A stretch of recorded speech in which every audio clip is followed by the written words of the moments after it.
और चलिए दूसरी बड़ी खबरों का रुख कर लेते हैं। आपको बता दें कि आज बीजेपी संसदीय दल की अहम बैठक जो है वो हो रही है। उसमें अमित शाह, प्रधानमंत्री नरेंद्र मोदी, सब लोग शामिल है इस बैठक के अंदर। सागर, कोई अपडेट अभी तक इस बैठक को लेकर? देखिए, बिल्कुल ये बैठक का दौर लगातार जारी है और इस बैठक में तय किया जा रहा है एजेंडा 2024 के चुनावों को लेकर। जो लगातार भारत चीन विवाद है, इस पर भी लगातार मंथन किया जा रहा है कि आखिर कैसे इस विवाद से निपटा जाए। फिलहाल इसी से जुड़ी एक बड़ी खबर आपकी टीवी स्क्रीन पर। बीजेपी संसदीय दल की अहम बैठक फिलहाल हो चुकी है। पीएम नरेंद्र मोदी और अमित शाह बैठक में शामिल हुए और तमाम कई केंद्र के दिग्गज नेता भी। बीजेपी नेताओं ने पीएम नरेंद्र मोदी का वहां पर स्वागत किया। स्वागत के दौरान की तस्वीरें भी आपकी टीवी स्क्रीन पर। चारुल, बिल्कुल, देखिए सबसे अहम चीज है कि ये बैठक हुई है, बीजेपी संसदीय दल की बैठक, और जैसे इसमें प्रधानमंत्री नरेंद्र मोदी पहुंचे तो तुरंत ही सभी सांसदों ने प्रधानमंत्री नरेंद्र मोदी को शुभकामनाएं भी दी गुजरात की प्रचंड जीत को लेकर। लेकिन इसके साथ साथ प्रधानमंत्री ने नरेंद्र मोदी ने यहाँ पर जो सांसद है उन्हें संबोधित भी किया और आगे की रणनीति कैसे होगी, कैसे आगे बढ़ना, और खासकर जब 2024 का रोड मैप तैयार करने वाले मुद्दे हो, इन सब पर भी चर्चा कहा जा रहा है कि इस बैठक में की गई है। लेकिन हार की समीक्षा, भारतीय जनता पार्टी जहां जीत की बात करती है वहीं हार की समीक्षा भी करती है, और ऐसे में हिमाचल और एमसीडी की बातें भी इसमें हुई हैं, ऐसा कहा जा रहा है। ज्यादा जानकारी के लिए संवाददाता दीपक चौबे का हम रुख करेंगे। दीपक, इस बैठक को लेकर क्या अपडेट आपके पास है? क्या क्या मुद्दे ऐसे रहे जिन पर इसमें चर्चा की गई?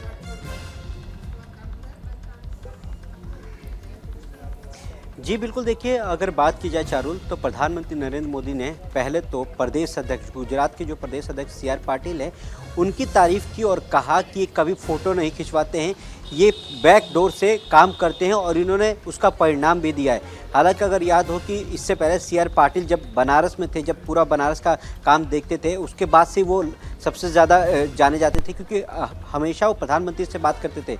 जब प्रदेश अध्यक्ष बने गुजरात के, उसके बाद लगातार, और इस जब बीजेपी संसदीय दल की बैठक हुई उसमें प्रधानमंत्री ने कई बार सी आर पाटिल का नाम लिया कि देखिए कि कभी फोटो नहीं खिंचवाते हैं, कभी सामने नहीं आते, संगठन को साथ लेके चलते हैं, कार्यकर्ताओं को साथ लेके चलते हैं। प्रधानमंत्री ने यहाँ तक कहा चारुल कि हमें कार्यकर्ताओं का अभिनंदन करना चाहिए, हमें कार्यकर्ताओं का सम्मान करना चाहिए।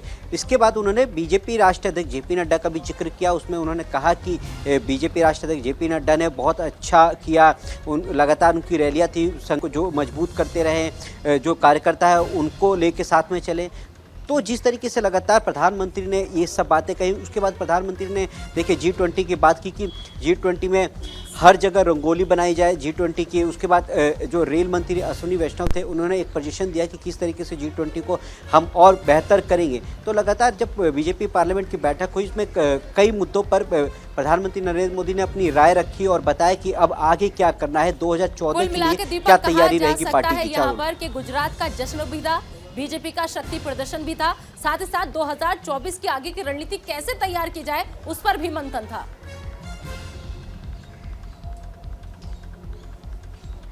बिल्कुल जी, देखिए अगर बात की जाए तो कल ही बीजेपी राष्ट्रीय अध्यक्ष जेपी नड्डा के आवास पर बैठक हुई, जिसमें रक्षा मंत्री राजनाथ सिंह, गृह मंत्री अमित शाह और यूपी के मुख्यमंत्री योगी आदित्यनाथ बैठक में मौजूद रहे। और 2024 की रणनीति अभी से ही बनने लग गई, क्योंकि जाहिर सी बात है कि बीजेपी को भी पता है, यहाँ तक कि प्रधानमंत्री को भी पता है कि 2024 में कांटे की टक्कर होगी, क्योंकि लगातार जब एक साथ विपक्ष एकजुट हो रहा है तो उसको कैसे, किस तरीके से उसको आगे किया जाए कि विपक्ष जो है वो 2024 में उतना ना कर पाए। देखिए सबसे बड़ी बात ये कि बीजेपी 144 सीट ऐसी थी जिसमें जरूरी है, बैठक जरूरी है, क्योंकि विपक्ष भी अपनी रणनीतियां सेट कर रहा है सन 2024 के चुनाव को लेकर। मल्लिकार्जुन खड़गे भी आज के दिन बैठक कर रहे हैं। शुक्रिया पूरी जानकारी के लिए।